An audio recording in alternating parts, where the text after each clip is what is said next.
कि विधायक सांसद मेरे लिए बड़ी चीज़ नहीं है, जब से पैदा हुए हैं तब से देखा जी। घर में, आज भी मेरे घर में। ये राणा रणजीत सिंह तालाब के मेढक बन कर के नहीं रहना चाहते। राजपूत समाज से आते हैं, शेर हैं और किसी की चमचागिरी करके राजनीति का नहीं करना चाहते। कंगाल हो गई है बिहार की सरकार, जी। जो पहले से कार्यरत लोग हैं उनका तनख्वाह देने का पैसा नहीं।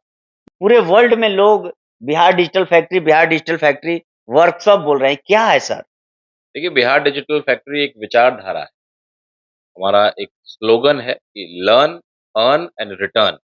सीखिए, कमाइए और समाज को वापस दीजिए। नमस्कार, आज तेज रफ्तार पॉडकास्ट में देखिए हमारे जो चीफ गेस्ट हैं आज किसी परिचय का मोहताज नहीं। इनका नाम राणा रणजीत सिंह जी है और बिहार डिजिटल फैक्ट्री के बारे में आप लोगों ने सुना और काफ़ी लोगों के यानी ज़ुबान से हमने सुना कि भाई बिहार डिजिटल फैक्ट्री है क्या? तो हमें लगा कि इनके फाउंडर कौन हैं? इनके फाउंडर को हमें पॉडकास्ट में बैठाना चाहिए क्योंकि बहुत सारे ऐसे बच्चे हैं जो अपना स्ट्रगल बताते हैं। बिहार डिजिटल फैक्ट्री में हम गए, वर्कशॉप में गए, यानी किसी भी चीज़ का कंपनी खुलता है तो उसका एक वर्कशॉप होता है। तो ये बिहार डिजिटल फैक्ट्री है क्या? सबसे पहले सर आपको मेरे चैनल में स्वागत है और कैसे हैं आप? बहुत-बहुत शुक्रिया चंदन जी, बहुत अच्छे हैं। बहुत अच्छा लगा आपके पॉडकास्ट में, स्टूडियो में आकर के। बिहार डिजिटल फैक्ट्री हर किसी के जुबान पे आ रहा है, बिहार डिजिटल फैक्ट्री। पूरे वर्ल्ड में लोग बिहार डिजिटल फैक्ट्री वर्कशॉप बोल रहे हैं, क्या है सर? देखिए बिहार डिजिटल फैक्ट्री एक विचारधारा है, हमारा एक स्लोगन है कि लर्न, अर्न एंड रिटर्न। सीखिए, कमाइए और समाज को वापस दीजिए। पैसे के रूप में नहीं, ज्ञान के रूप में। जी, कहते हैं ना ज्ञान को बाँटिए तो बढ़ता है। जी, तो क्योंकि बिहार जिस इलाके से हम लोग आते हैं, हम लोग खुशनसीब थे कि हम लोग हमारे पिताजी हम लोग को बाहर भेजे, राजस्थान में पढ़े, पुणे पढ़े, देश-विदेश में काम करने का मौका मिला। तो जो ऊपर वाले का शुक्रिया अदा करना है, ब अपने माता-पिता का शुक्रिया अदा करना है, तो निश्चित रूप से वो समाज को लौटा करके हम लोग उनके लोगों को लौटा करके वो प्रयास कर रहे हैं। जी, विचारधारा है कि बिहार जैसे गरीब राज्य को कैसे बेहतर बनाएँ। जी, आज फैक्ट्रियाँ यहाँ नहीं खुलने वाली। हम जी, लोग सब लोग जो है नाउम्मीद हो चुके हैं। बिहार में ख़ास करके सरकारें बदलती हैं, अखबार का हेडिंग होता है जी, कि अब ये होगा, वो होगा, लेकिन आज कंगाल हो गई है बिहार की सरकार। जी, जो पहले से कार्यरत लोग हैं उनका तनख्वाह देने का पैसा नहीं। जी, बिहार सरकार में विधायकों को पैसा देने का पैसा नहीं। तो जी, क्या उस सरकार से उम्मीद करें? तो हम लोगों ने ज़िम्मेदारी को अपने कंधे पे उठाया। जी, एक बड़ा परिवार बना रहे हैं, लगभग 2 लाख लोगों का परिवार अगले 1 से डेढ़ महीना में हम लोग पूरा कर लेंगे। और वो परिवार का पहला और आखिरी संकल्प है कि हमारे परिवार का कोई व्यक्ति अगर किसी तरह का वीडियो डालता है, फ़ोटो डालता है, अपने आप को सोशल मीडिया के सेक्टर में करियर में बनाना चाहता है, तो हमारा फ़र्ज़ है कि हम उसके वीडियो पे व्यू करते हैं, लाइक करते हैं, कमेंट करते हैं। और आपको मालूम है कि अगर आपको व्यूज़ मिलता है तो पैसा मिलता है, क्योंकि आप खुद बता रहे थे कि ये घर, मकान, ये सारा स्टूडियो सोशल मीडिया की कमाई से है। जी, क्योंकि जी, कुछ साल पहले मैं आया था, जी, आपके घर की स्थिति क्या थी वो मैंने देखा था। जी। लेकिन आपने इस सेक्टर को चुना और आज आप ऊपर वाले के आशीर्वाद से अपनी मेहनत से इतना आगे हैं। तो जो आप कर पाए, मैं वही चाहता हूँ कि पूरा बिहार जो भी आदमी, जो जुनूनी आदमी है, जो सोशल मीडिया के इस काम को पकड़ सकता है, पहचान सकता है, आने वाले कुछ महीनों में 2 लाख लोग, अभी आपके सामने देखा कि 2 जी, लोगों जी, का शुक्रिया अदा का फ़ोन मेरे पास वीडियो कॉल का आया, जी, जी, कि भैया मेरा पेज आज मोनेटाइज़ हो गया। ये हर जी, दिन का मेरा रूटीन है।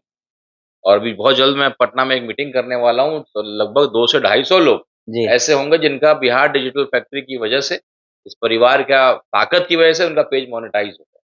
तो ये हम लोग विचारधारा को बढ़ा। आप तो राजनीतिक में भी सक्रिय रहते हैं और एआईएम राजनीतिक दौर आपका बहुत अच्छा था और जिस पार्टी से आप आए थे यानी वो पार्टी मुस्लिम की। तो कहीं न कहीं देखा जाए तो आपके बिहार डिजिटल फैक्ट्री में सबसे ज़्यादा मुस्लिम बच्चे नज़र आ रहे हैं। देखिए, बिहार डिजिटल फैक्ट्री के लिए मैंने कोई प्रचार-प्रसार नहीं किया है। कोई जी, बैनर, पोस्टर, पर्ची कुछ नहीं छपा। मैं केवल अपने सोशल मीडिया पे लिखा कि मैं एक विचारधारा, एक कॉन्सेप्ट को आगे लेकर के चलना चाहता हूँ। जी, जो भी मुझ पे विश्वास करे वो आए और मैं उसको सिखा करके उसको जगह पे पहुँचाऊँ। तो बो नेचुरली जितने लोग आए हैं, अभी कई लोग हैं, लेकिन चूँकि हाँ, ये सच्चाई है कि जी, अगर बिहार डिजिटल फैक्ट्री में अगर लोग हैं तो 75% लोग मुस्लिम समाज से आते हैं। जी। मुस्लिम समाज के लोग इज़्ज़त करते हैं ज़्यादा करके, और आप देखिएगा सोशल मीडिया वगैरह पे ज़्यादा एक्टिव भी रहते आप हैं। जिस समाज से आते हैं हिंदू और उसमें भी क्षत्रिय, कहीं न कहीं बहुत सारे लोग का कमेंट रहता है, बहुत सारे लोगों का सवाल रहता है कि आखिर राणा रणजीत सिंह कर क्या रहे हैं? देखिए, राणा रंजीत सिंह तालाब के मेढक बन कर के नहीं रहना चाहते। राजपूत समाज से आते हैं, शेर हैं और किसी की चमचागिरी करके राजनीति का नहीं करना चाहते हैं। जी, और किसी ऐसी पार्टी को ही राणा रंजीत सिंह चुन सकता था, जहाँ चमचागिरी के बुनियाद पे पहचान नहीं जी, बनी। ईमानदारी और इंसाफ के बुनियाद पे और अपने बेबाकी के बुनियाद पे मेरी पहचान बने। मैं किसी पार्टी में होता, मुझे पूछना पड़ता। अगर मैं आरजेडी में होता तो मुझे जी, जी, पूछना पड़ता कि भाई मैं ये बोलूँ कि नहीं बोलूँ? इसका विरोध करूँ कि नहीं करूँ? क्योंकि ईडी, सीबीआई और तरह-तरह की परेशानियाँ हैं, कई जी, तरह जी, की बातें हैं, कई तरह का बैकवर्ड फॉरवर्ड का मामला है, जी, जी, अलग-अलग पॉलिटिक्स अलग-अलग पार्टियों का।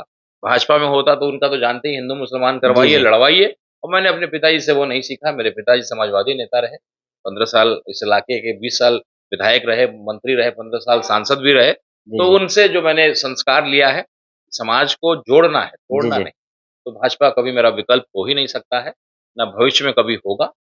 और बाकी चूँकि पढ़ा-लिखा इंसान हूँ, जी, जी, एमबीए इंजीनियरिंग किया हुआ इंसान हूँ, तो कभी भी किसी के लीडरशिप को अगर मैं स्वीकारता तो कोई पढ़े-लिखे इंसान इस लीडरशिप को मैं स्वीकारना पसंद करता, कि विधायक सांसद मेरे लिए बड़ी चीज़ नहीं है, जब से पैदा हुए हैं तब से देखा जी, घर में, आज भी मेरे घर में।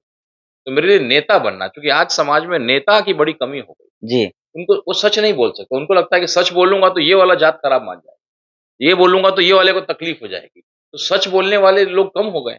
तो अब विधायक, सांसद नेता नहीं होते हैं, वो ठीक है, एक पद मिल गया, पार्टी का टिकट मिल गया, लेकिन नेता वो नहीं है। नेता वो जिसके ऊपर लाखों लोग विश्वास